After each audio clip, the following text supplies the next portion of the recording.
টিভিতে গান দেখছি, কিন্তু এই গান শুনে কি আর মন ভরে?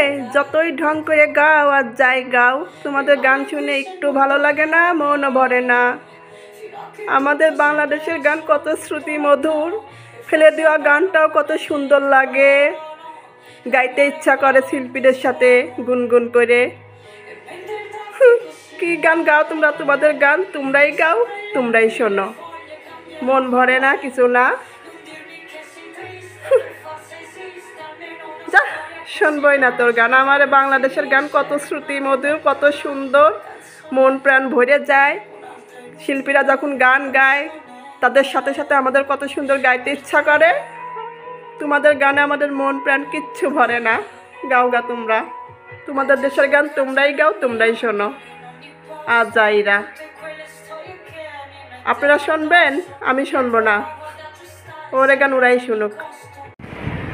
যাই হোক, গান শুনে লাভ নেই। আমি বেরোয় পড়লাম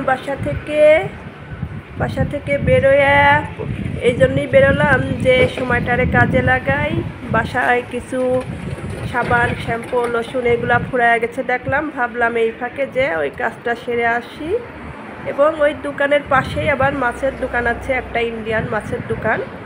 এই ভাবলাম দুইটা কাজ একসাথে সেরে যায়, বসে বসে থেকে লাভ নেই। আমার কাজই বসে না থেকে সময়টারে কাজে লাগানো, মানে সেই বলা যায় ছোট্টবেলায় এই দেশে আসছি, এই দেশে আসার পর এই দেশের স্টাইলে চলতে চলতে এই দেশের মানুষের মতো হয়ে গেছি কিছুটা।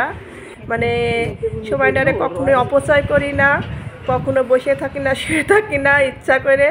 এই যে সামনে মার্কেট টিগোটা, ওইখান থেকে আর কি কসমেটিক জাতীয় কিছু জিনিস ফুরায় গেছে। যথেষ্ট নেই, মানে অল্প আছে, ভাবলাম আর একটু কিনে রাখি। এই চটপটি খুবই সুন্দর, এটা বেশি করে নেব। সব কিছু এখানে ভালো পাওয়া যায়। আমি তেমন কিছু নিই না, এখান থেকে নিই শুধু মাছ আর হচ্ছে এই যে এটা চানাচুর, এই ছোট ছোট জিনিসগুলো নিই। ফেরত দাও।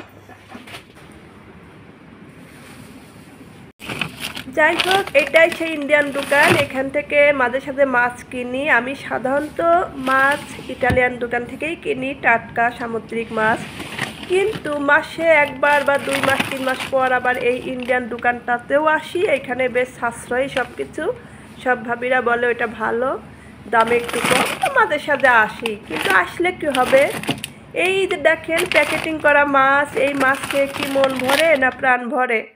খাইতে কেমন ঘাস ঘাস লাগে, অথচ তারপরেও কিনতে হয়, তারপরেও কিনি, তারপরেও খাই, বাধ্যতামূলক খাই। তো দেশে কি আমার আত্মীয় স্বজন বা কেউ নেই? তাদের কি পুকুর নেই? তাদের কি নদী নালা খাল বিল কি দেশে কিছুই নেই? নাকি সব বিল্ডিং করে ফেলছে, ব্লক করে ফেলছে? তারা কি পারে না মাসে একবার না হলেও 2 মাস অন্তত, বছরে 6 বার আমার একটু টাটকা মাছ খাল বিল নদী নালা থেকে ধরে পাঠাবেন? এমনি এমনি নেব না, পেমেন্ট দেব, ভাইবেন না এমনি এমনি। তো কারোর মনে যদি আমার প্রতি এতটুকু দয়াময়া হয়, ভাই প্লিজ প্লিজ কিছু না পারেন, ভাই ও বোনেরা, আত্মীয় স্বজনেরা, মাঝে সাথে আমার একটু সামুদ্রিক হোক বা নদী নালা খাল বিলের মাছ হোক, একটু টাটকা মাছ পাঠানোর ব্যবস্থা করেন প্লিজ প্লিজ। এই মাছ খাইতে আমার আর ভালো লাগে না, এই প্যাকেটিং মাছ একদম ঘাস ঘাস লাগে।